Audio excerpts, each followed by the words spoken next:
Hello and welcome to Learning Ingenuity. My name is Toshendra and today we are going to study class 9 mathematics. In maths today we will be studying about lines and angles. So if you have your book with you, please keep it handy. Also I would request you to have a pen and a paper because you may need to draw some things today. So let's quickly get to the chapter. The name of the chapter is Lines and Angles.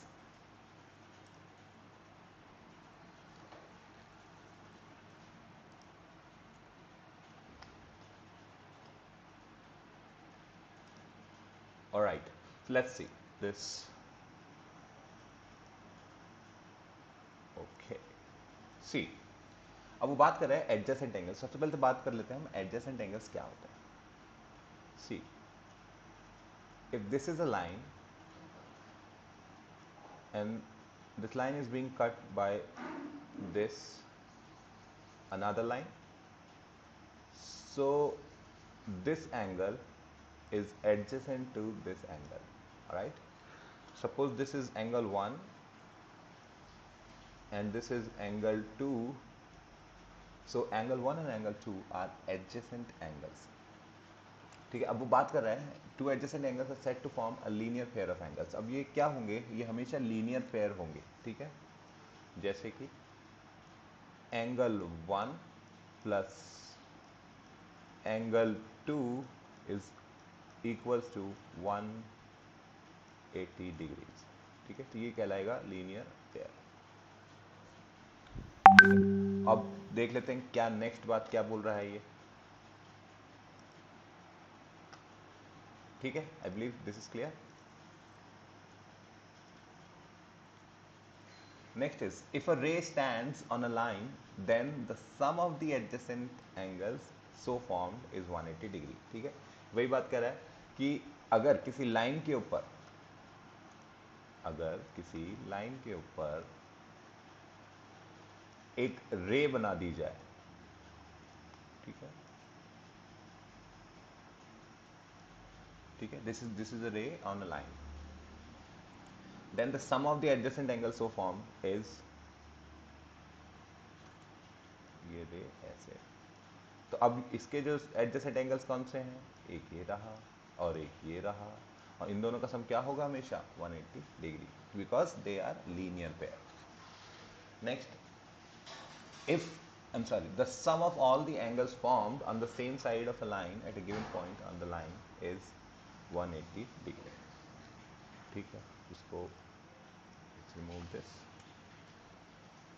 The sum of all the angles formed on the same side of a line. जैसे कि बात कर रहे हैं, एक और line बना लेते हैं. ठीक है, अब बात कर रहे हैं बहुत सारे एंगल्स बन रहे हैं. ठीक है, इस पॉइंट पे बात कर रहे हैं, तो इस पॉइंट पर एक एंगल इधर है, एक ऐसे है, एक ऐसे है, एक ऐसे है. ठीक है, तो बहुत सारे एंगल्स बन रहे हैं. तो ये एंगल 1 है, ये 2 है, this is 3, this is 4 and this is 5. तो अब जो ये बात कह रहा है वो कह रहा है angle 1 plus angle 2 plus angle 3 plus angle 4 plus angle 5, ये हमेशा क्या होगा? ये हमेशा इक्वल होगा 180 के. क्यों? क्योंकि ये सारे एंगल्स लाइन पर एक पॉइंट पर बन रहे हैं. ठीक है, तो ये लाइन, ठीक है, ये लाइन मान लेते हैं है पी क्यू. पी क्यू, ठीक है, और ये पॉइंट है ओ. ठीक है, और ये है A, this is B, this is C, this is D. ठीक है, तो अब सारे जितने भी एंगल्स हैं, angle 1, angle 2, angle 3, angle 4, angle 5, इनका सबका सम होगा क्या? 180 degree. So this is what this point is saying. ठीक है। नेक्स्ट बात करें तो if a transversal, I believe this can be removed now. Next is if a transversal intersects two parallel lines, then the angles of any. Alright, so अब इसके लिए सबसे पहले हम समझते हैं कि ट्रांसवर्सल क्या होता है, ठीक है, और पैरेलल लाइंस क्या है वो तो आपको पता ही होगा, ठीक है। तो देखिए एक ये लाइन है,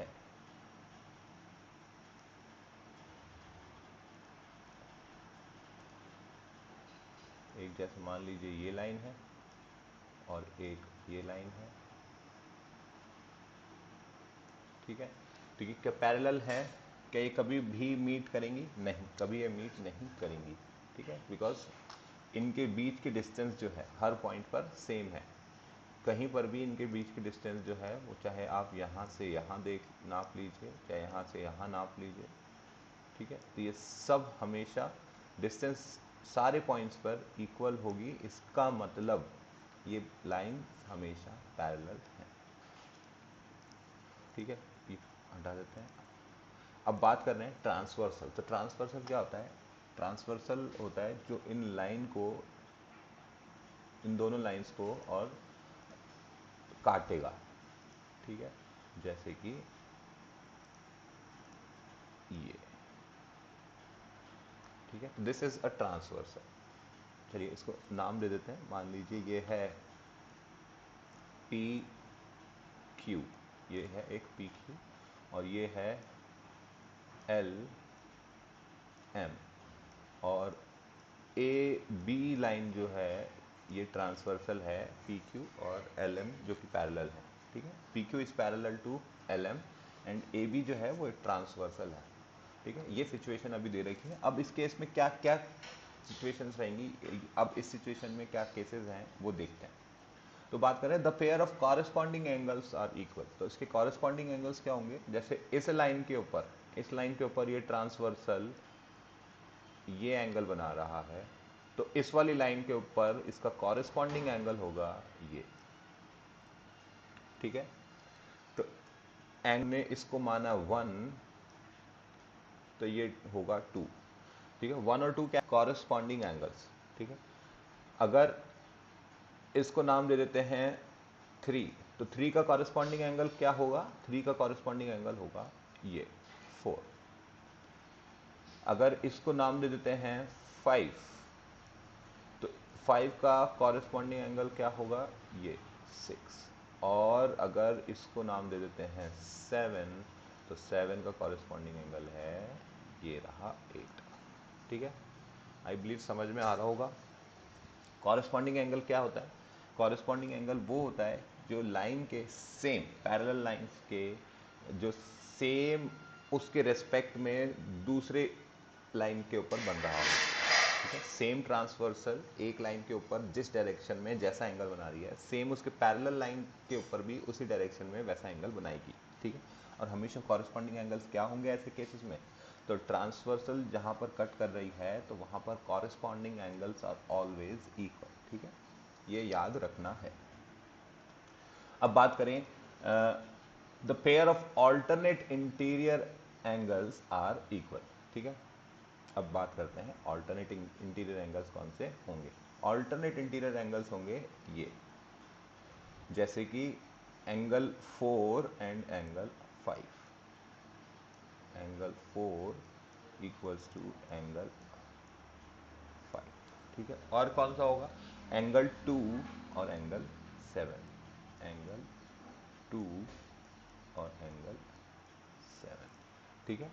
ये ऑल्टरनेट एंगल्स हैं, इसके एंगल का और दूसरे वाले के ऊपर है ऑल्टरनेट इंटीरियर एंगल्स, ठीक है। तो ये अंदर की तरफ हैं और अपोजिट साइड पे हैं, ठीक है, दूसरे वाली लाइन के ऊपर। तो इन ये दोनों एंगल्स भी क्या होंगे? हमेशा इक्वल होंगे। ये कहलाते हैं ऑल्टरनेट इंटीरियर एंगल्स, ठीक है। ऑल्टरनेट एंगल्स हैं, ये ध्यान रखिए, अंदर की तरफ बन रहे हैं एंगल्स और ऑल्टरनेट है, मतलब 4 है और उसका 4 का ऑल्टरनेट एंगल है 5, 2 है इसका ऑल्टरनेट एंगल है 7, और ये ऑल्टरनेट इंटीरियर एंगल्स हमेशा इक्वल होंगे।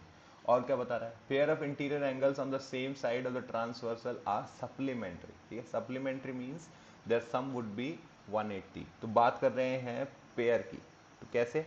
तो एंगल 2 प्लस एंगल 5 क्या बात कर रहे हैं? 180 degree. 180 degree. Please pardon my handwriting, I am just using a mouse to write this. See, तो pair of interior angles on the same side. ठीक है, अब ये सेम साइड पे हैं क्या? ये देखो ट्रांसवर्सल के सेम साइड पर है क्या ये एंगल 2 और एंगल 5, है ना? तो अब, और क्या इंटीरियर एंगल्स हैं ये, है ना? तो ये इंटीरियर एंगल्स जो हैं इनका सम क्या होगा? जो ट्रांसवर्सल के सेम साइड पे हैं उनका हमेशा सम क्या होगा? वो सप्लीमेंट्री कहलाएंगे एंगल्स, और उनका सम होगा 180 डिग्री।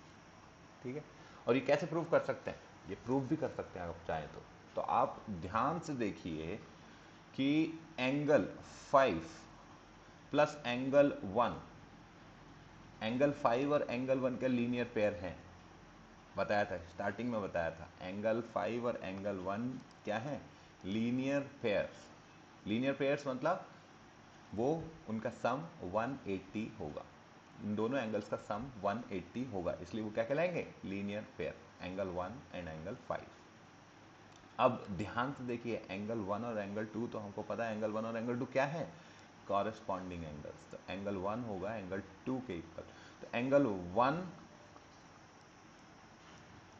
प्लस एंगल 5 ये क्या है? ये है 180 डिग्री। क्यों? Linear pair. और एंगल 1 और एंगल 2 तो इक्वल है ही, तो क्या एंगल 1 की जगह एंगल 2 लिख दें? तो angle 2 plus angle 5 is equal to 180 degree. ठीक है, समझ में आ रहा है? तो ये बात है जो ये बता रहे हैं, जहाँ पर दो पैरेलल लाइंस होंगी और एक ट्रांसवर्सल होगा। तो ये पॉइंट्स को हमेशा हमको याद रखना है, इसके बेसिस पे क्वेश्चंस मिलेंगे बहुत सारे। तो बस दिमाग को खोल करके रखें और उसमें चीज़ें अच्छे से समझते रहें। ठीक है, चलिए तो अब इसको पूरे को एक बार बोर्ड को साफ कर देते हैं। Next, if a transversal intersects two lines in such a manner that either, ठीक है, अच्छा, तो अब सेम वही बात हो रही है उसका उल्टा, कि अगर कॉरेस्पॉन्डिंग एंगल्स कोई दो लाइंस के ऊपर कॉरेस्पॉन्ड एक ट्रांसवर्सल है और उस ट्रांसवर्सल के कारण जो कॉरेस्पॉन्डिंग एंगल्स बन रहे हैं वो अगर बराबर है तो इसका मतलब वो दोनों लाइंस पैरेलल होंगी। जस्ट जो अभी हमने ऊपर पढ़ी प्रॉपर्टीज, अभी जो ऊपर हमने चीजें देखी पैरेलल लाइंस की कैरेक्टरिस्टिक्स प्रॉपर्टीज, ट्रांसवर्सल के साथ सेम उसका उल्टा बात हो रही है, वाइस वर्सा। ठीक है, तो अगर पैरेलल लाइंस होती हैं तो कॉरेस्पॉन्डिंग एंगल्स इक्वल होंगे। ठीक है, ट्रांसवर्सल के कॉरेस्पॉन्डिंग एंगल्स इक्वल होंगे। और अगर कोई दो लाइंस हैं और उसके ऊपर ट्रांसवर्सल है और उसके कॉरेस्पॉन्डिंग एंगल्स इक्वल हैं, तो वो लाइंस क्या होंगी? वो लाइंस पैरेलल होंगी। ठीक है, जस्ट उसकी बात को अगर दूसरे तरीके से देखें तो एग्जैक्ट वही बात है। ठीक है, वही, अगर ऑल्टरनेट इंटीरियर एंगल्स इक्वल होंगे तो वो दो लाइंस पैरेलल होंगी। अगर उनके इंटीरियर एंगल्स ट्रांसवर्सल के अगर लीनियर पेयर बनाएं तो वो दो लाइंस पैरेलल होंगी। वही 3 पॉइंट्स जो शुरू में हमने देखे, वही 3 पॉइंट्स उसके जस्ट वाइस वर्सा भी ट्रू है। नेक्स्ट क्या बात हो रही है? If two lines intersect each other then the vertically opposite angles are equal. अब vertical opposite angles A K A VOA क्या होता है देखेंगे। ठीक है, एक ये लंबी सी लाइन मैंने यहाँ बना दी, एक लंबी सी लाइन यहाँ बना देते हैं। ठीक है, तो बात हो रही है vertically opposite angles. Vertically opposite angles होंगे कभी भी दो लाइंस जब इंटरसेक्ट कर रही हैं कि ये एंगल्स, ठीक है, क्या ये अपोजिट हैं? बिल्कुल एग्जैक्टली अपोजिट एंगल्स हैं। ठीक है, तो ये वाला जो पोर्शन है वो ये एंगल के इक्वल होगा, ये एंगल जो है वो ये एंगल के इक्वल होगा, और ये वाला जो है ये इसके इक्वल होगा, ये इसके वर्टिकली अपोजिट है, ठीक है। चाहे तो इसको प्रूव भी कर सकते हैं, ठीक है। तो ये एंगल मान लो 1, तो ये हो गया 2, तो angle 1 is equals to angle 2। क्यों? V O A, V O A stands for vertically opposite angles, ठीक है। आपको वी ओ ए नहीं लिखना है एग्जाम में, शॉर्ट में नहीं लिखना है, ठीक है। और याद रखने के लिए आप ऐसा याद रख सकते हैं, तो लिखना तो पूरा ही पड़ेगा, वर्टिकली अपोजिट एंगल्स, ठीक है। और ये क्या है, एंगल 3 मान लो, और ये क्या हो जाएगा, एंगल 4। तो angle 3 is equals to angle 4, why, same vertically opposite angles, ठीक है। तो हमेशा ध्यान रखेंगे, दो लाइन सेगमेंट कोई भी इस तरीके से एक पॉइंट पर इंटरसेक्ट कहीं कर रही हैं, तो उस पॉइंट के ऊपर वो 4 एंगल्स बनाएंगे, ठीक है। और उनके वर्टिकली ऑपोजिट एंगल्स हमेशा इक्वल होंगे। इसको प्रूव करने के लिए भी बहुत इजी तरीका है, प्रूव किया जा सकता है इसको, ठीक है। आपको पता है एंगल 1 प्लस एंगल 3 180 है, क्यों, लीनियर पेयर, ठीक है। और एंगल 2 प्लस एंगल 3 भी 180 है, ठीक है। ऐसे देख लो, angle 1 plus angle 3 is equals to 180, क्यों, linear pair. Angle 2 plus angle 3,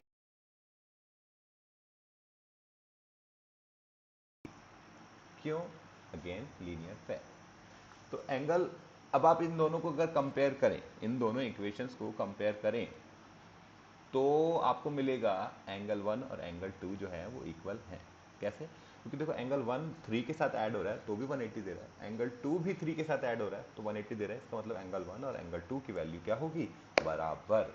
और अभी भी आपको अगर लग रहा है कन्फ्यूजन कि क्यों ये 180 क्यों होंगे एंगल 1 और एंगल 3, ठीक है, तो आप ध्यान से ये नीचे वाले पोर्शन को, इधर वाले पोर्शन को, ठीक है, ये वाले पोर्शन को इस लाइन के, ये मान लीजिए लाइन पी क्यू है और ये लाइन है ए बी,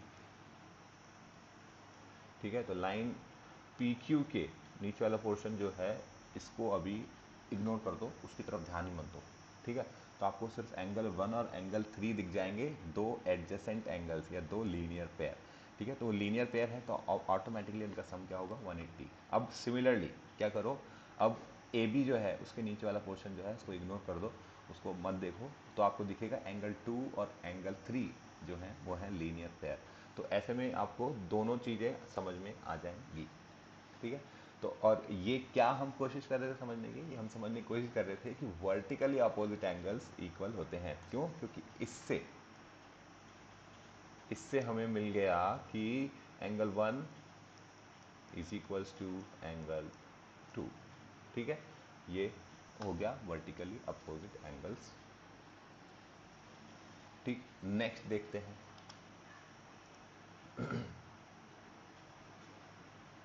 नेक्स्ट है lines that are parallel to a given line are parallel to each other, ठीक है।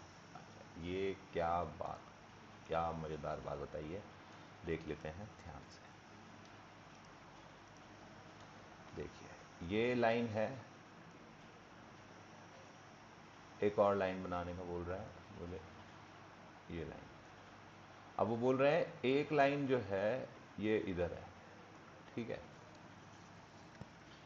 समझते हैं क्या बोल रहा है, देखो ये है लाइन L, ऐसा मान लेते हैं, ये है M और ये है N। अब गिवन है L is parallel to M और M is parallel to N। और क्या बात हो रही है भाई, lines that are parallel to a given line are parallel to each other, ठीक है। जैसे मान लीजिए M जो है, अब ये दोनों लाइंस के पैरेलल है, M जो लाइन है वो L के भी पैरेलल है, इसके भी पैरेलल है और N के भी पैरेलल है। तो बात ये हो रही है कि वो L और M जो हैं, L और N ये भी पैरेलल होंगी, ठीक है, ठीक है। कैसे प्रूव कर सकते हैं, तो प्रूफ देख लीजिए, एक ट्रांसवर्सल बना लें क्या तीनों के ऊपर, तीनों के ऊपर एक ट्रांसवर्सल खींच लें। ठीक है, ये एक ट्रांसवर्सल हमने बना लिया। ठीक, अब समझते हैं इस चीज को कि ये 2। ठीक है, अब हम देख रहे हैं m और n के बीच में। तो m और n में कॉरेस्पॉन्डिंग एंगल्स हैं क्या? एंगल 2 और एंगल 3। m पैरेलल है n के, दे रखा है हमें, n जो है m से पैरेलल है। ठीक है, तो कॉरेस्पॉन्डिंग एंगल्स हुए क्या?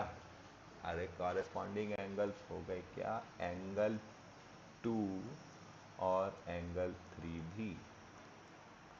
देखिए ध्यान से, अगर एंगल 2 और एंगल 3, देखिए कॉरेस्पॉन्डिंग एंगल्स हैं, क्योंकि m और n पैरेलल हैं तो कॉरेस्पॉन्डिंग एंगल्स हैं, और कॉरेस्पॉन्डिंग एंगल्स बराबर होते हैं, ये हमने अभी देखा था।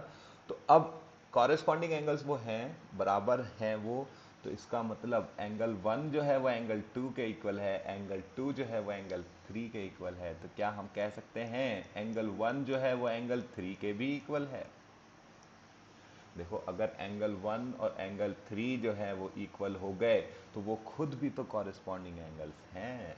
वो लाइन L के ऊपर और एक और लाइन M के ऊपर जो ट्रांसवर्सल डाली गई है, इस ट्रांसवर्सल को नाम दे देते हैं हम Z। ठीक है, तो इस ट्रांसवर्सल का नाम हमने दे दिया Z। अब ये Z ट्रांसवर्सल जो है ये जा रही है L और N को क्रॉस कर रही है, N को काट रही है। तो क्या 1 और 3 कॉरेस्पॉन्डिंग एंगल्स हैं इस ट्रांसवर्सल की वजह से? यस। और क्या वो इक्वल है? यस। तो इससे क्या प्रूव होता है? इससे प्रूव हो जाएगा कि L जो है लाइन वो N लाइन के पैरेलल है। Hence proved. ठीक है, ये अगर प्रूव करने के लिए आता है तो इस तरीके से आप प्रूव भी कर सकते हैं, बहुत ही इजी है इसका प्रूफ। ये बात कर रहे हैं कि अगर दो लाइंस पैरेलल हैं किसी एक लाइन के, ठीक है, जैसे L पैरेलल है M के और N पैरेलल है, N भी पैरेलल है M के, तो दो लाइन से अगर पैरेलल हैं किसी एक लाइन के, तो वो दो लाइंस आपस में भी पैरेलल होंगी, तो L और N आपस में भी पैरेलल होंगी। ठीक है, ठीक है, इसको हटा दें तो आपको चीज़ें अब क्लियर दिखाई देने लगेंगी। बोलो, अब दिख रहा है, समझ में आ रहा है? ठीक, चलिए नेक्स्ट मूव करते हैं। एंगल 2 प्लस एंगल 3 क्या होगा? 180 डिग्री। स्टूडेंट्स, आई बिलीव ये प्रूफ जो है वो अभी आगे जाकर के हमें समझना चाहिए। क्यों? क्योंकि इस प्रूफ में हमें एक ऐसी चीज़ भी ज़रूरत है जो कि अभी हम आगे पढ़ेंगे, आगे समझेंगे। ठीक है, पर अभी के लिए सिर्फ इतना जान लीजिए कि ये तीनों एंगल्स का सम जो है, interior angles of a triangle, they always sum to 180 degrees. ठीक है, तो बात कर रहे हैं हम अंदर के एंगल्स के, किसके? एक ट्राइंगल के, जो हमेशा उसका सम क्या होगा? 180 डिग्रीज। ठीक है, याद रखने वाली बात है, इसको याद रखेंगे। ठीक है, और सिमिलरली बात हो रही है, इसको और समझ लेते हैं। किसी भी ट्राइंगल के, किसी भी ट्राइंगल के जब आप एक साइड को एक्सटेंड करते हैं, एक साइड को एक्सटेंड करेंगे, तो ये जो एंगल होगा, ये एंगल जो होगा वो इन दोनों एंगल्स के बराबर होगा, इन दोनों एंगल्स के सम के बराबर होगा। इसको मान लेते हैं, ठीक है, एंगल 1, एंगल 2 और एंगल 3, ये है एंगल 4। तो एंगल 4 बराबर होगा किसके? एंगल 2 प्लस एंगल 3 के। ठीक है, सिमिलरली अगर हम इसको यहाँ एक्सटेंड कर देते, अगर हम इसको यहाँ एक्सटेंड कर देते तो ये एंगल मान लीजिए 5, तो एंगल 5 किसके इक्वल होता? एंगल 5 भाई दूसरी, ये देखो एंगल 2 को मत लेना, दूसरे बाकी के दो एंगल्स ले लेना अंदर के, तो एंगल 1 प्लस एंगल 3। सिमिलरली अगर इसको इधर एक्सटेंड करते, ठीक है, इसको ऐसे, हाँ इधर एक्सटेंड हो जाता है, तो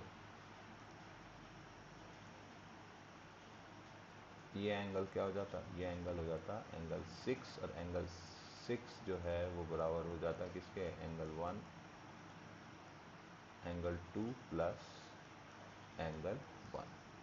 ठीक है, तो ये बात कही जा रही है कि जो एक्सटीरियर एंगल जो है, किसी भी लाइन सेगमेंट को आप ट्राइंगल के किसी भी लाइन को एक्सटेंड करते हो तो एक्सटीरियर एंगल जो बनेगा वो अपोजिट इंटीरियर एंगल, जो उसका जो लीनियर पेयर है उसके अपोजिट जो दो एंगल्स हैं उनके सम के इक्वल होगा। ठीक है, तो जैसे एंगल 4 है तो एंगल 4 के साथ में कौन सा लीनियर पेयर है, देखो ये लीनियर पेयर है एंगल 1, तो इसके अपोजिट जो दो एंगल्स हैं ट्राइंगल के, ट्राइंगल में देखो 3 एंगल्स होते हैं, नाम ही है इसलिए ट्राई एंगल है ना, तो 3 एंगल होते हैं इसके अंदर। अब एक एंगल तो देखो इसके साथ में जुड़ा ही हुआ है, ठीक है, अगर इसकी एंगल 2 की बात करें तो इसके एंगल 5 जुड़ा हुआ है, और एंगल 6 की बात करें तो एंगल 3 जुड़ा हुआ है, तो एक एंगल तो उसके साथ ही है, उसको नहीं इंक्लूड करना है। जो अपोजिट, जो बाकी के दो एंगल्स हैं उनके बराबर होगा, उनके सम के इक्वल होगा वो एक्सिस एंगल। ये भी बहुत आसान है, आपको पता ही है। एंगल 1 प्लस एंगल 4 क्या है, 180 डिग्री, क्यों, लीनियर पेयर। और angle 1 plus angle 2 plus 1 angle 3 क्या है, 180 डिग्री, क्यों, ये रही हमने ये पढ़ा अभी, समझा था ये। ठीक है, तो angle 1 plus angle 2 plus angle 3 क्या है, 180 डिग्री। तो एंगल 4 और एंगल 1 भी क्या है, 180 डिग्री। दोनों कंपेयर करेंगे तो एंगल 1 से एंगल 1 कट जाएगा, एंगल 4 जो है वो इक्वल आ जाएगा एंगल 2 प्लस एंगल 3 के। बस इतनी सी बात, सिंपल सी बात। ठीक, गायब कर दें इसको, उड़ जा। Yes, next. अब बाकी बात करें बेसिक टर्म्स और डेफिनेशंस, कुछ चीज़ें जो कि शायद आपको पता होंगी, शायद नहीं पता है, अगर तो अब ध्यान से सुन लेंगे। ठीक है,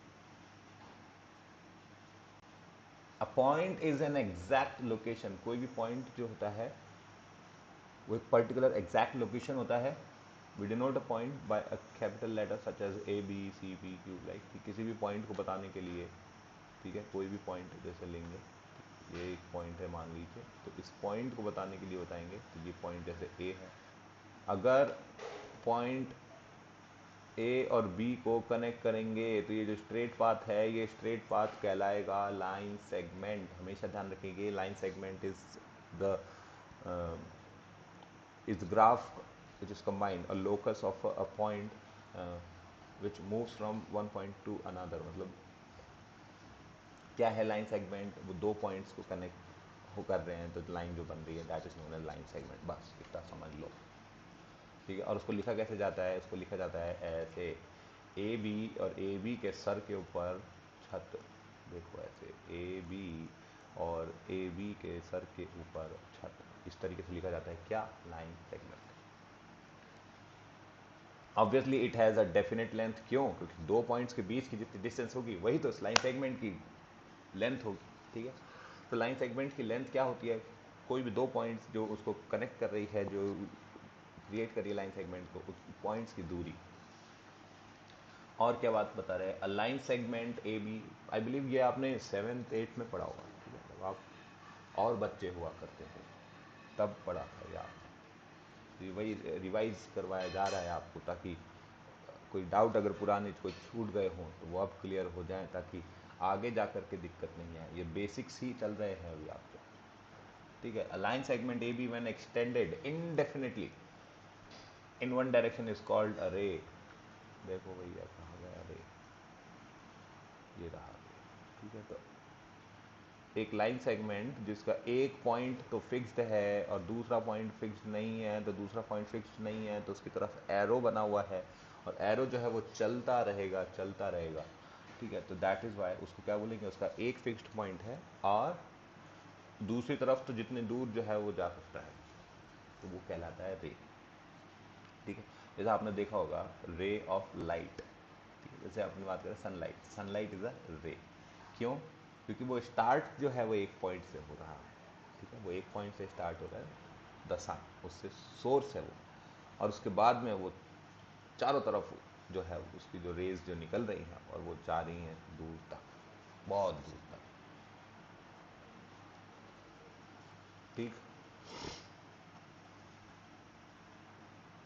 it is denoted by A B, ठीक है, और उसको कैसे डिनोट करेंगे? उसको डिनोट करेंगे ए बी। अगर ये ए बी रे है, ठीक है, तो ये ए पॉइंट है और ये बी पॉइंट है, पर बी पॉइंट आगे भी खींचा जा सकता है, ठीक है। तो ये इस तरीके से कहलाएगा, ये रे इस तरीके से लिखी जाएगी।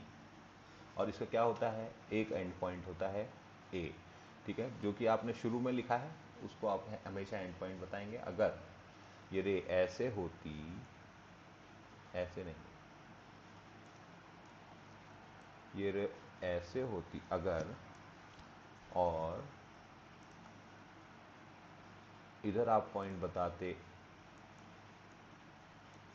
ए और इधर पॉइंट बताते बी, तो फिर इसको कैसे लिखते? इसको लिखते बी ए, ठीक है, यहाँ लिख देते हैं इसको बी ए,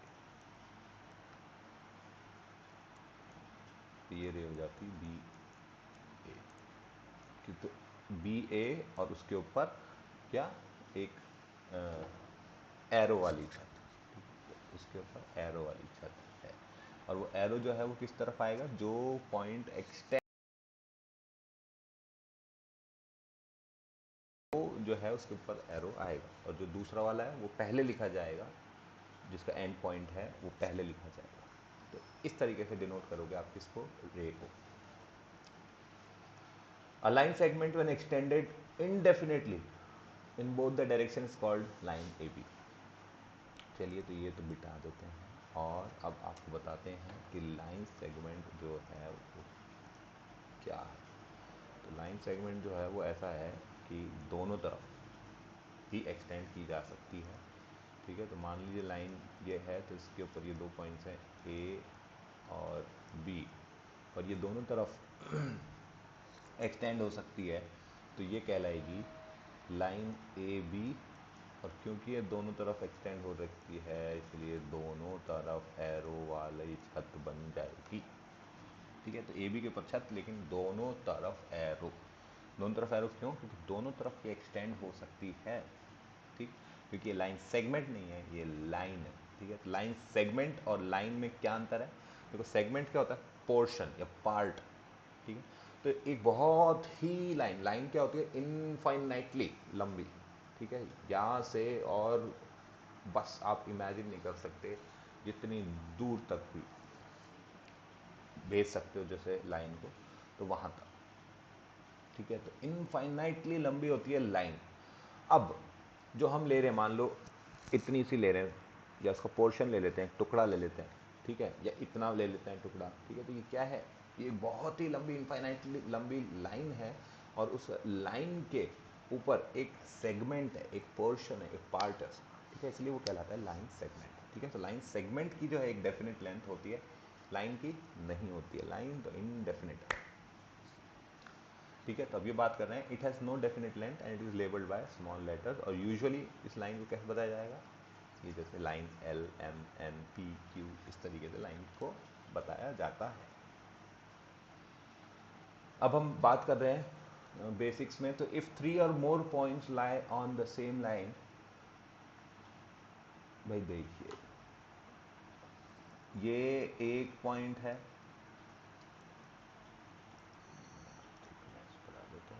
ये एक पॉइंट है, ये दो पॉइंट है, और ये तीसरा पॉइंट है, ठीक है। अगर देखिए ये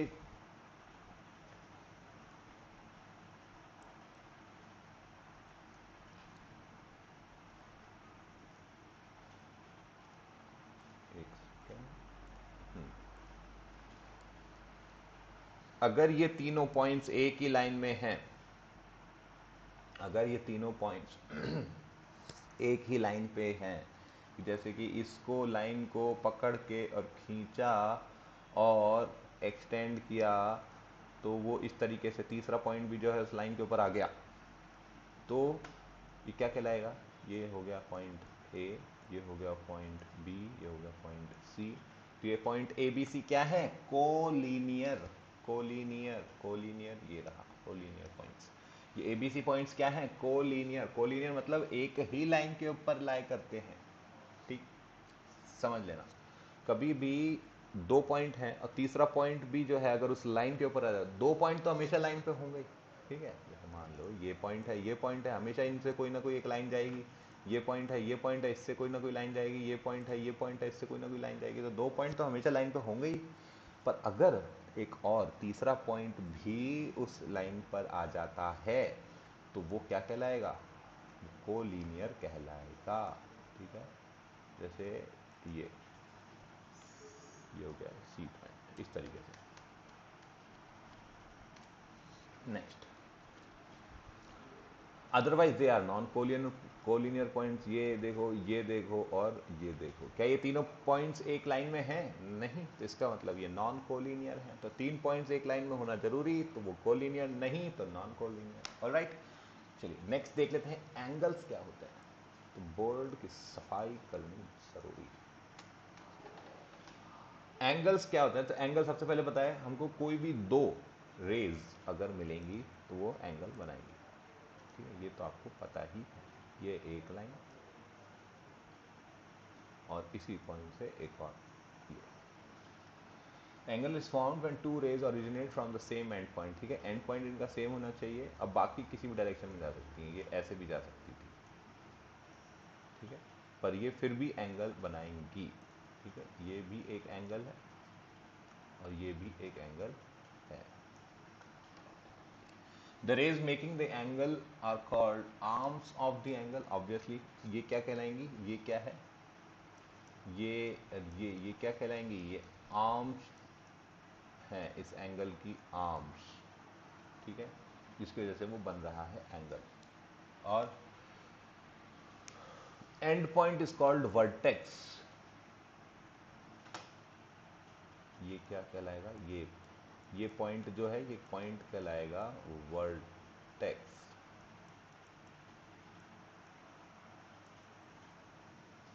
ठीक है। वी आर है, ठीक है, ध्यान रखिए, आर है, वर्टेक्स, ठीक है। अब एंगल्स जो हैं वो क्या क्या, कौन कौन से तरीके के हो सकते हैं, ठीक है। अच्छा, एंगल को नाम भी रखने का तरीका बताते हैं, इसका नाम कैसे रखा जाता है। देखो, ये एंगल का मान लो ये पॉइंट है बी, ये पॉइंट है ओ, ये पॉइंट है ए। तो इस एंगल का नाम क्या हो सकता है? ये एंगल या तो आप लिख सकते हो बी ओ ए। आर्म के ऊपर एक पॉइंट, दूसरे आर्म के ऊपर एक पॉइंट, और आर्म्स आएंगे एकदम कॉर्नर्स पे। और वर्टेक्स कहाँ आएगा? वर्टेक्स पे, क्योंकि एंगल बन रहा है इसलिए वर्टेक्स जो है वो सेंटर में आएगा जब भी आप उसका नाम रखेंगे। तो इसको रख सकते हैं आप एंगल बी ओ ए, या फिर इसको बोल सकते हैं एंगल ए ओ बी। दोनों बात बराबर है। एंगल ए ओ ई बोल सकते, ए ओ बी बोल सकते हैं, एंगल बी ओ ए भी बोल सकते हैं, तो दोनों बात बराबर है। नेक्स्ट बात करें types of angles. An acute, acute angle, अरे ये तो पता ही होगा सबको, चलो भैया बाय। देखिए, बात हो रही है एक्यूट एंगल की। अब थिकनेस थोड़ी कम कर लेते हैं, इतना मोटे की जरूरत नहीं है। तो देखिए, हमेशा ध्यान रखिए, अगर एंगल जो है वो 90 और 0 के बीच में लाया करें, जैसे कि ये एंगल, ठीक है, ये 90 डिग्री, देखो यहाँ कहीं आता, 90 डिग्री जो है वो इधर आता, ठीक है। तो 90 डिग्री से छोटा है, ये तो 90 वाली लाइन हो गई, ठीक है। अब 90 डिग्री से अगर छोटा है एंगल तो वो क्या कहलाएगा? एक्यूट। तो ये पहला वाला टाइप क्या है? ए सी यू टी ई, ठीक है, इसको बोलेंगे एक्यूट एंगल, ठीक है। Because it is a cute angle, right. नहीं नहीं, ऐसा नहीं है, इसलिए इसका नाम अक्यूट नहीं पड़ा है, राइट। अक्यूट मीन्स 0 से 90 के बीच में लाई करने वाला, ठीक है। 90 होगा तो नहीं होगा, 0 होगा तो भी नहीं होगा, पर हाँ 1 होगा या 89 होगा, अगर एंगल का साइज 89 डिग्रीज है तो देन इट इज एक्यूट। 1 है देन इट इज एक्यूट, पर 0 और 90 को कंसिडर नहीं करना, ठीक। नेक्स्ट क्या बात कर रहे हैं, राइट एंगल। तो राइट एंगल तो मतलब आपको पता ही है, राइट एंगल के केस में एग्जैक्ट 90 होता है, इस तरीके से, ठीक है। और ये आप डिनोट करते हो ऐसे, क्यों, क्योंकि ये 90 डिग्री है, ठीक है। तो 90 डिग्री में क्या कहलाएगा वो, राइट एंगल, RIGHT, ठीक है। ये राइट रॉन्ग वाला राइट से कंपेयर नहीं करेंगे इसको, ठीक है। ये कहलाएगा राइट एंगल, क्योंकि ये बनाता है 90 डिग्री, एग्जैक्टली 90 डिग्री का एंगल कहलाता है राइट एंगल।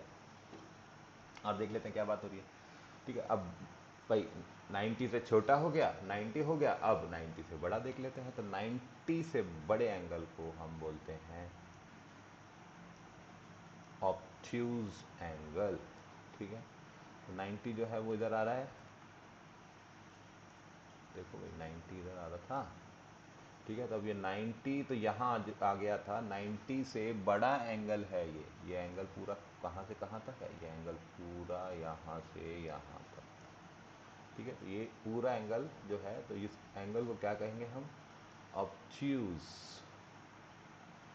OBTUSEANGLE,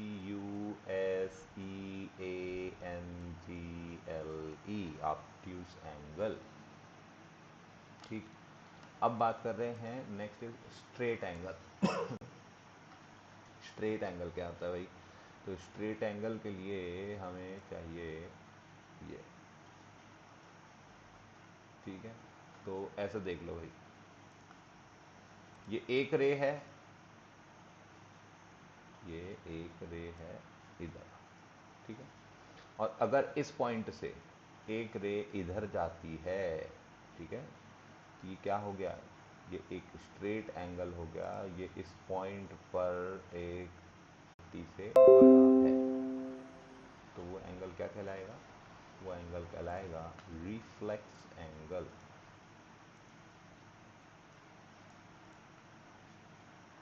जैसे कि ये,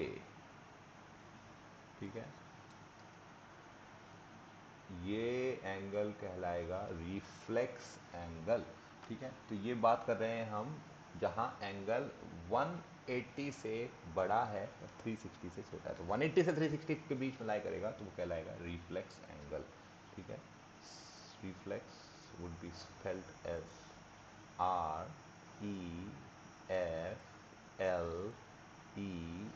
REFLEX, that's it। नेक्स्ट, और अगर एंगल, ठीक है, अगर एंगल जो है वो है 360 डिग्री, देखिए ध्यान से, 360 डिग्री को समझने के लिए थोड़ा सा इमेजिनेशन को वाइडन करेंगे, ठीक है। जैसे ये एक रे है, ठीक है। अब ये रे जो है, मान लीजिए अब ये 90 हो जाती है, तो ये कहलाता है राइट एंगल। ऐसे बन जाती है तो ये हो जाएगा क्या, स्ट्रेट, ठीक है, स्ट्रेट एंगल, ठीक है। उससे बढ़ जाती है तो ये बन जाता है रिफ्लेक्स एंगल। पर अगर ये कंप्लीट घूम करके और दूसरे के ऊपर ओवरलैप कर जाती है, ठीक है, कंप्लीट घूम करके और ऐसे आ जाती है, तो ये क्या कहलाएगा, इसका मतलब उसने कौन सा जर्नी ट्रैवल किया, उसने यहाँ से ट्रैवल करके और पूरा घूम करके, अरे हाथ हिल गया, यहाँ से ट्रैवल करके और पूरा घूम करके और उसने सर्कल कंप्लीट किया है, पूरा 360 डिग्री घूम गया, पूरा एक सर्कल कंप्लीट किया है, इसीलिए वो कहलाएगा क्या, वो कहलाएगा कंप्लीट एंगल। अगर पूरा 360 डिग्री घूम लेता है तो इसका मतलब उसने कंप्लीट एक सर्कल कर लिया है, कंप्लीट वो घूम करके वापस अपने जो पहले जो वाली लाइन थी, पहले वाला जो आर्म था उसके ऊपर ओवरलैप कर रहा है, इसलिए वो कहलाएगा complete angle. Complete is COMPLETE, that's it. ठीक है, दिस इज कंप्लीट एंगल। ठीक है, अब आपको समझ में आए एंगल्स के नाम क्या क्या हैं, एटलीस्ट नाम तो समझ में आ ही गए। ठीक है, नाम ये होते हैं, अब इनके कहाँ कहाँ क्या क्या काम है वो देखते रहेंगे क्वेश्चंस के हिसाब से, कहीं किसी का काम आ रहा हो, कहीं दूसरे का। नेक्स्ट, बहुत ही ज़रूरी बात और सबसे ज़्यादा ज़रूरी बात कि बोर्ड भर गया है तो इसको सफाई करनी पड़ेगी।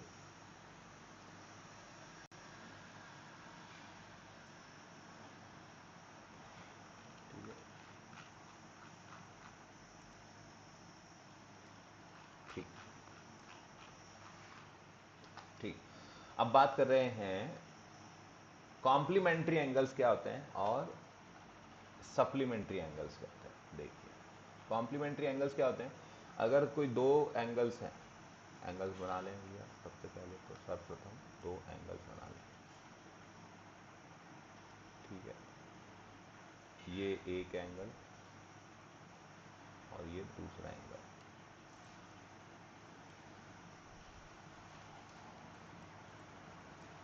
ठीक है, और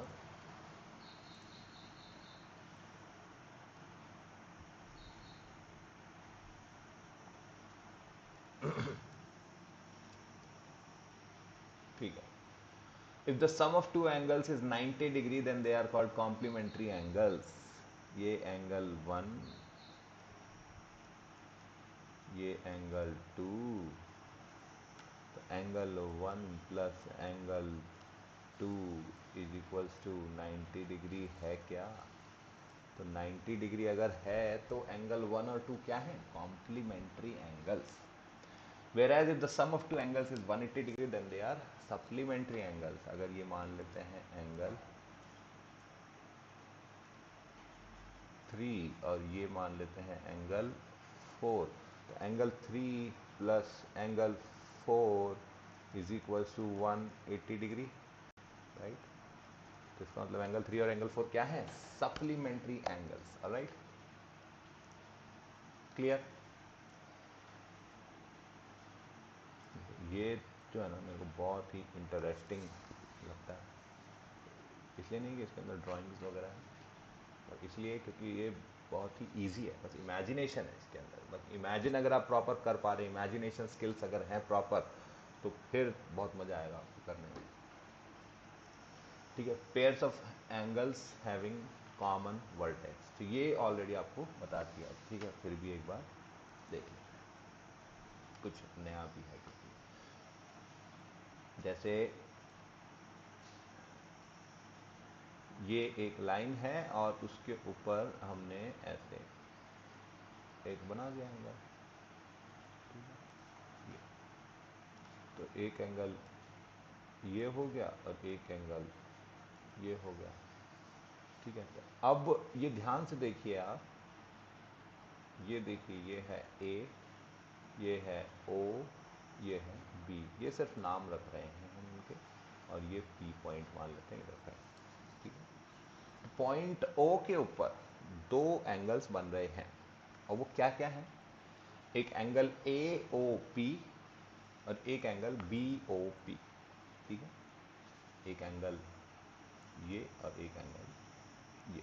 ठीक है, ओपी जो है वो एंगल, ओ सॉरी, वो लाइन सेगमेंट ए बी के ऊपर दो एंगल्स इस तरीके से बना रही है। अब एंगल 1 और एंगल 2 जो है वो क्या एक दूसरे के पड़ोसी हैं, यस।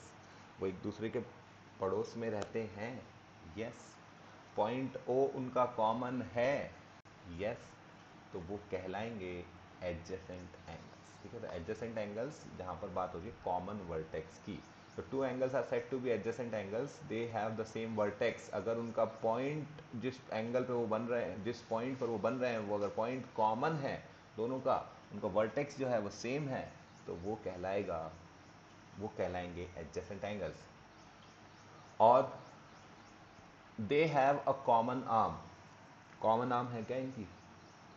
देखो ध्यान से। अरे ये पी जो है, ओ पी जो है, ये क्या कॉमन आर्म है क्या? वो ए ओ पी में भी है और बी ओ पी में भी है, तो पी ओ पी जो है वो क्या है? कॉमन आर्म है। यस, तो ये इसलिए कहलाएंगे। Their non common arms are on either side of the common arm. और क्या होगा? जो इनकी नॉन कॉमन आर्म्स हैं वो उसके कहीं पर भी हो सकती हैं, ठीक है। जैसे कि ये एंगल देखो ऐसे भी हो सकता था कि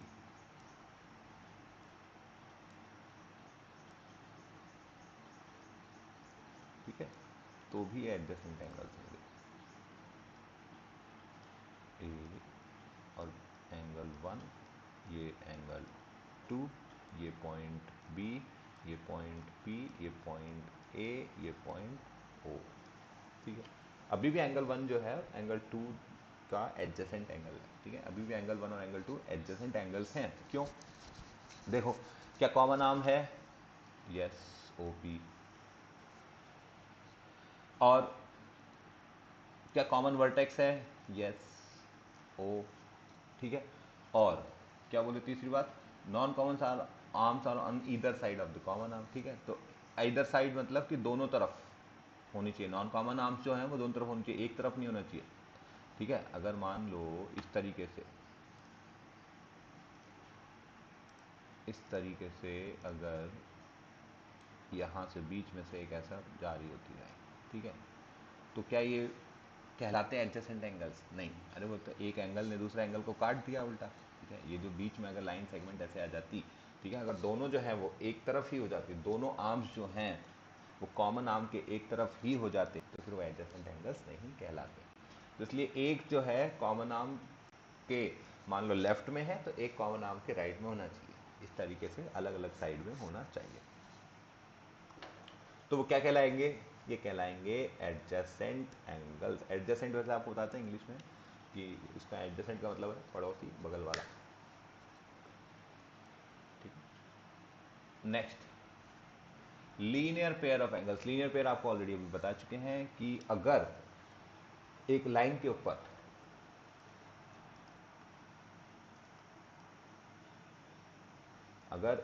के ऊपर दो एंगल्स बन रहे हैं तो वो कहलाएंगे लीनियर पेयर। क्यों? क्योंकि वो एक लाइन के ऊपर है।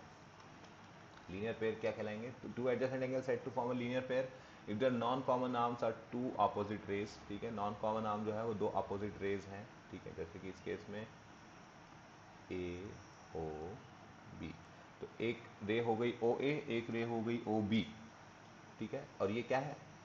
अपोजिट डायरेक्शन में जा रही है, बिल्कुल। और ये जो है ओ पी मान लेते हैं, ये ओ पी जो है वो क्या है? एक कॉमन आर्म है, ठीक है। तो इसलिए ये जो दो एंगल्स हैं ये कहलाएंगे लीनियर पेयर, एंगल 1 और एंगल 2। नेक्स्ट देख लेते हैं। नेक्स्ट क्या बात करिए? If the sum of two adjacent angles is 180 degree, ये उसका वाइस वर्सा हो गया, उल्टा हो गया। वर्टिकली अपोजिट एंगल्स क्या होते हैं? जस्ट अभी हमने समझा, ठीक है। अब आ जाता है पॉइंट्स टू रिमेंबर। और वो पॉइंट्स टू रिमेंबर में है इंपॉर्टेंट बात, वर्टिकली अपोजिट एंगल्स जो हैं वो हमेशा इक्वल होते हैं। ये ऑलरेडी हम देख चुके हैं, समझ चुके हैं। तो ये थे हमारा चैप्टर, कौन सा? लाइंस एंड एंगल्स, और उनका सब बेसिक्स वगैरह सब पूरा निचोड़। अब हम आते हैं क्वेश्चन आंसर्स पे, ठीक है। क्वेश्चन आंसर जो है अब आपके इतने आसानी से कर पाएंगे आप। देखिए एक्सरसाइज 6.1।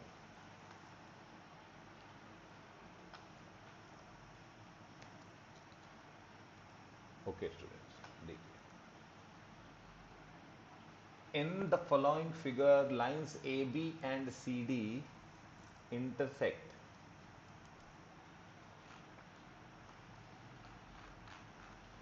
at O, ठीक है। तो जैसे फिगर में दे रखा है, क्या दे रखा है फिगर में दे रखा है पॉइंट ओ के ऊपर ए बी और सी डी मीट कर रहे हैं। मेरे ख्याल से अब इसकी तो जरूरत है नहीं, तो इसको हम बड़ा कर लेंगे, राइट। अब I believe it would be clearer to you now. ठीक है, तो point A sorry lines A B और सी डी जो हैं इनको ये इंटरसेक्ट कर रही हैं पॉइंट ओ के ऊपर। If angle A O C plus angle B O E okay is 70 degree and angle BOD is equals to 40 degree. Find angle BOE and reflex angle COE. देखो रिफ्लेक्स एंगल COE क्या होगा, ये यहां से घूम करके पूरा, ठीक है, ये यहां से घूम करके पूरा यहां तक आ जाएगा। तो ये CADBE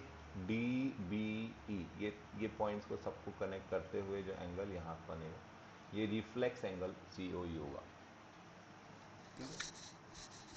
चलिए, तो हमको गिवन क्या क्या है। सबसे पहले तो देखिए, हमेशा जब भी क्वेश्चन इस तरीके के आपको दे रखे हैं तो मैथमेटिक्स में एक रूल बना लो कि सबसे पहले तो जो इन्फॉर्मेशन गिवन है, जो डेटा गिवन है, उसको नोट करना है।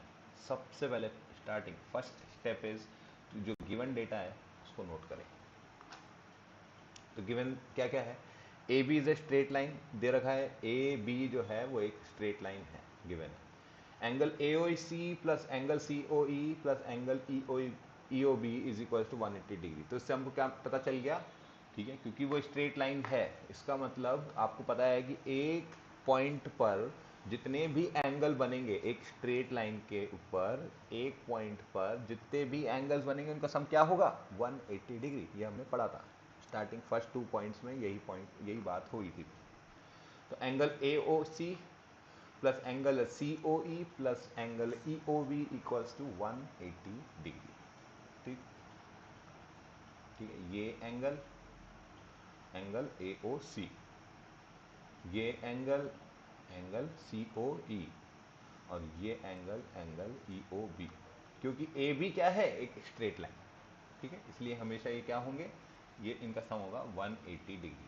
ठीक है, और angle A O C plus angle B O E plus angle C O E is equal to 180 degree. ये कुछ भी नहीं किया है, बस इन दोनों को साथ में रख लिए हैं और एंगल सी ओ ई को अलग इधर रखा है। ठीक है, क्यों, क्योंकि हमको दे रखा है angle A O C plus B O E. देखो ध्यान से, angle A O C plus angle B O E equals to 70 degree given है, ये रहा क्वेश्चन में गिवन है। ठीक, तो इससे हमको क्या निकल के आ गया, अब ये क्योंकि लीनियर पेयर है तो 70 degree plus angle C O E is equals to 180 degree. इन दोनों का सम किया तो क्योंकि ये एक ही लाइन के ऊपर सारे एंगल्स बन रहे हैं और दो एंगल्स का सम दे रखा है, तो तीसरा एंगल क्या हो जाएगा, 180 में से माइनस कर देंगे उसका हमको, तो तीसरा एंगल की वैल्यू आ गई 110 डिग्री। ये कौन सा एंगल आ गया, एंगल सी ओ ई, ये वाला एंगल आ गया सी ओ ई। अब वो बात कर रहे हैं एंगल सी ओ ई तो पूछा है उन्होंने, पर एंगल सी ओ ई कौन सा पूछा है, reflex angle C O E. Reflex angle C O ई मतलब 180 डिग्री से बड़ा और 360 से छोटा। तो 360 से छोटा और 180 से बड़ा कौन सा एंगल आ रहा है, वो नीचे वाला एंगल आएगा। ठीक है, तो पूरा घुमा देंगे एंगल सी ओ ई को, तो वो जो एंगल है that is angle C O E, reflex angle C O E. ठीक है, और उसकी वैल्यू क्या होगी, उसकी वैल्यू होगी भाई 360 में से माइनस कर देंगे। भाई छोटा वाला एंगल जो है, ये वाला एंगल, इसकी वैल्यू 360 में से माइनस कर देंगे। तो 360 में से माइनस करेंगे जब इस वैल्यू को, तो आ जाएगा हमारे पास बड़ा वाला एंगल जो रिमेनिंग एंगल है, that is reflex angle C O E. ठीक है, तो उसकी वैल्यू क्या आ जाएगी, देखो वो उसकी वैल्यू आई थी 110 एंगल सी ओ ई की, तो रिफ्लेक्स एंगल सी ओ ई क्या हो जाएगा, 360 माइनस 110, तो दैट वुड बी 250 डिग्री। ठीक है, और क्या पूछ रहा है हमसे, एंगल बी ओ ई। अच्छा, एंगल बी ओ ई भी पूछ रहा है। एंगल बी ओ ई के लिए क्या करेंगे, ठीक है, तो A B and C D intersect at O. देखो ध्यान से, ए बी और सी डी जो है वो इंटरसेक्ट कर रहे हैं ओ के ऊपर। अरे ये आ गया इधर, ठीक है, तो जितना एंगल AOC होगा, देखो जितना एंगल AOC होगा उतना ही एंगल BOD होगा। क्यों क्यों होगा? सोचो सोचो, जल्दी से दिमाग लगाओ। एंगल AOC, देखो ध्यान से देखेंगे एक बार, AB जो है और CD जो है वो O पॉइंट पर मीट कर रहे हैं। AB intersect CD at point O, ठीक है। तो एंगल AOC जो है वो इक्वल होगा एंगल BOD के। क्यों? क्या आपको वर्टिकल अपोजिट एंगल्स दिख रहे हैं? वर्टिकल अपोजिट एंगल्स दिख रहे हैं? Right, absolutely right. ठीक है, तो ये वर्टिकली अपोजिट एंगल्स हैं, इसलिए ये दोनों एंगल्स इक्वल होंगे।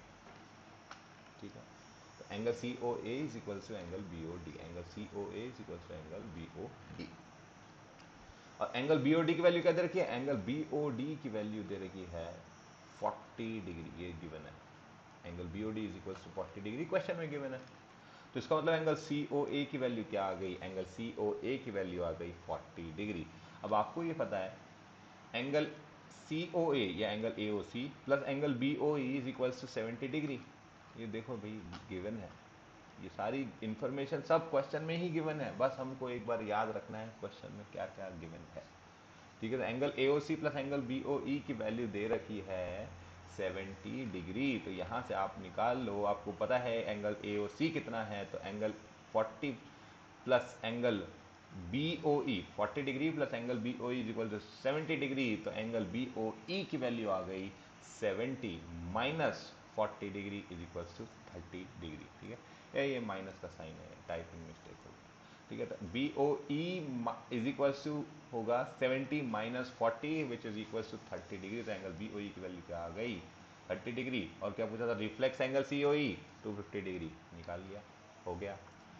ऐसे इतना इजी क्वेश्चन आता है। सिंपली बस आपको क्या करना है, जो वैल्यूज जो दी हुई हैं उनको रखो, उनको मतलब पहले लिख लो, जो जो गिवन है इंफॉर्मेशन जो जो गिवन है वो पहले लिख लो। अब क्यों क्या पूछ रहा है उसकी तरफ अप्रोच करो। ठीक है, और जो प्रॉपर्टीज आपको बताइए उनको याद रखो कि वर्टिकली अपोजिट एंगल्स इक्वल होते हैं, पैरेलल लाइन से तो कॉरस्पॉन्डिंग एंगल्स इक्वल होंगे, अल्टरनेट इंटीरियर एंगल्स इक्वल होंगे। ये सारे पॉइंट्स जो अभी आपको बताए हैं, लीनियर पेयर क्या होते हैं, कॉम्प्लीमेंट्री एंगल्स क्या होता है, सप्लीमेंट्री एंगल क्या होता है, एक्यूट एंगल, ऑब्ट्यूज एंगल, सारी चीज़ें जो आपको जब क्लास में बताई हैं, ये मैं नोट्स तो शेयर करूंगा ये आपको, पर आपको ये हो सकता है ये रिपीट भी करना पड़े, ये सेशन आपको एक बार देखना, दोबारा से पढ़े समझने के लिए। ठीक है, तो दोबारा से देखें आराम से, और याद रखना इंपॉर्टेंट है। अगर पेपर में अगर आपको याद नहीं रहता कि वर्टिकल अपोजिट एंगल क्या होता है, तो फिर क्या ही होता है, पेपर भी क्या ही होता है, फिर नहीं कर सकते। ठीक है, चलिए नेक्स्ट क्वेश्चन एक और देख लेते हैं।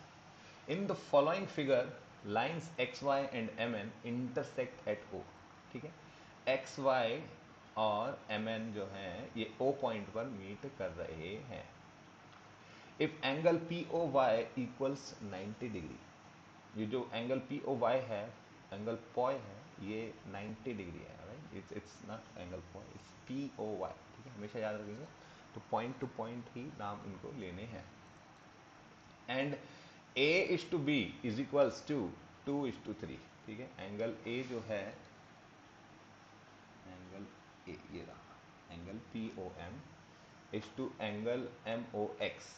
ठीक है, A/B जो है वो 2:3 है। ऐसे ये रेशो अगर आपने पढ़े होंगे तो आपको पता होगा ये क्या मतलब होता है इसका। A/B इज इक्वल टू 2:3, इसका मतलब क्या है कि अगर A जो है वो 2 है तो B क्या है? B 3 है। अगर A जो है वो 4 है तो B क्या है? B जो है वो कॉरेस्पॉन्डिंग उतने ही रेशो में बढ़ जाएगा, तो B हो जाएगा 6। ठीक है, अगर A जो है वो 10 है तो B क्या हो जाएगा? 15। ठीक है, इस तरीके से तो कॉरेस्पॉन्डिंग रेशो में वो बढ़ेगी वैल्यू उसकी। ठीक है, तो A/B अगर दे रखा है 2:3, तो इसका मतलब A की वैल्यू जो भी मान लीजिए आपका कॉरेस्पॉन्डिंग फैक्टर जो अपना डिग्री। ठीक है, तो 2:3 का अगर आप ले लो कॉमन फैक्टर जो है इनका लिया आपने 30 डिग्री, तो अगर A को मल्टीप्लाई करोगे तो A वाली टर्म्स की किससे मल्टीप्लाई होगी? 2 से। ठीक है, तो अगर आपने लिया है कॉमन फैक्टर 30, तो A की वैल्यू हो जाएगी 60 डिग्री और B की वैल्यू हो जाएगी 90 डिग्री। ये जस्ट एग्जाम्पल के लिए बताया जा रहा है आपको, सिर्फ समझाने के लिए कि 2:3 का क्या मतलब है। ठीक है, तो जिस रेशियो से ए बढ़ेगा उसके कॉरेस्पॉन्डिंग, जैसे रेशियो दे रखा है 3 दे रखा है बी के लिए और ए के लिए दे रखा है 2, तो उनसे मल्टीप्लीकेशन करना है। अब पूछ लेकिन क्वेश्चन में क्या रहा है, फाइंड सी। इंटरेस्टिंग क्वेश्चन, मजेदार क्वेश्चन, देखते हैं। ठीक है, क्या गिवन है, X Y is a straight line, ये रही एक्स वाई एक स्ट्रेट लाइन, बढ़िया, बहुत बढ़िया। Angle B plus angle A plus angle P O Y equals 180 degree, angle B. अब ठीक है, ये कौन सी प्रॉपर्टी है, ये कौन सी प्रॉपर्टी है, देखिए ध्यान से। एंगल बी, देखो पॉइंट ओ की तरफ देखो ध्यान से, पॉइंट ओ जो है उस पॉइंट ओ के ऊपर देखो एंगल बी उसी पॉइंट पे बन रहा है, एंगल ए उसी पॉइंट पे बन रहा है और एंगल पी ओ वाई भी उसी पॉइंट पे बन रहा है, और ये पॉइंट जो है वो लाई कर रहा है एक्स वाई के ऊपर। तो एक्स वाई लाइन के ऊपर एक पॉइंट के ऊपर सारे एंगल्स बन रहे हैं, तो इन सभी एंगल्स का सम क्या होगा, 180 डिग्री। ठीक है, पढ़ा था हमने। और एंगल ओ पी वाई क्या है, एंगल ओ पी वाई, अरे नहीं ओ पी वाई नहीं है, P O Y, P O Y, angle P O Y क्या है, एंगल पी ओ वाई तो 90 डिग्री है, दिया हुआ है, angle P O Y is equals to 90 degree. ठीक है, तो क्या हो जाएगा, angle B plus angle A is equals to 180 minus 90, angle P B plus angle A, इधर देखेंगे ध्यान से, तो angle B plus A plus P O Y क्या है 180, तो बी प्लस ए क्या हो जाएगा 180 माइनस 90, क्यों, क्योंकि एंगल पी ओ वाई की वैल्यू है 90 डिग्री। तो एंगल बी प्लस ए कितना आ गया, इससे एंगल बी प्लस ए आ गया 90 डिग्री। ठीक है, 180 माइनस 90 इज 90, ये इजी कैलकुलेशन है, ये इसमें कोई टफ नहीं है। ठीक है, next is A is to B is equals to 2:3। ठीक है, तो अब इसको कैलकुलेट कैसे करेंगे, तो एंगल ए जो है, देखो ए टू बी मतलब, तो ए प्लस बी तो दे रखा है टोटल 90, अब उसमें ए का पोर्शन क्या है। ठीक है, अगर टोटल को हम 5 में पार्ट्स में डिवाइड कर दें तो ए के लिए पोर्शन कितना बचा है, ए को मिलता है 2 पार्ट्स और बी को मिलता है 3 पार्ट्स। ठीक है, तो अगर ए प्लस बी 90 दे रखा है तो 90 को 5 पार्ट्स में डिवाइड कर दीजिए। ठीक है, तो वो आपको आ जाएगा कॉमन फैक्टर। तो 5 पार्ट में डिवाइड करेंगे तो 90/5 इज 18, 1818। ठीक है, तो 18 डिग्री। ठीक है, तो 18 डिग्री जो है कॉमन फैक्टर आ गया इन एंगल्स के लिए। ठीक है, तो ए के लिए क्या है मल्टीप्लीकेशन 2, ए के लिए, तो ए एंगल निकालने के लिए वो क्या करना है 18 इंटू 2। ठीक, और बी के लिए क्या है, कॉमन फैक्टर क्या है बी के लिए, बी के लिए है 18 इंटू 3, इसलिए तो ए इज टू बी क्या है 2:3।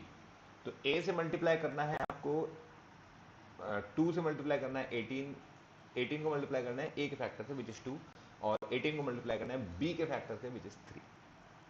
तो इससे दोनों एंगल्स जो है वो निकल करके आ जाएंगे, तो ए की वैल्यू आ जाएगी 36 और बी की वैल्यू आ जाएगी 54। ठीक है, अब इनको आप टोटल भी करके चेक कर सकते हैं कि आपका आंसर सही आ रहा है। तो angle B plus angle A आपको पता है 90 डिग्री है, तो अगर जो आंसर आ रहा है तो angle B plus angle A करके देख रहे हैं तो 36 और 54 क्या 90 डिग्री है, यस। ठीक है,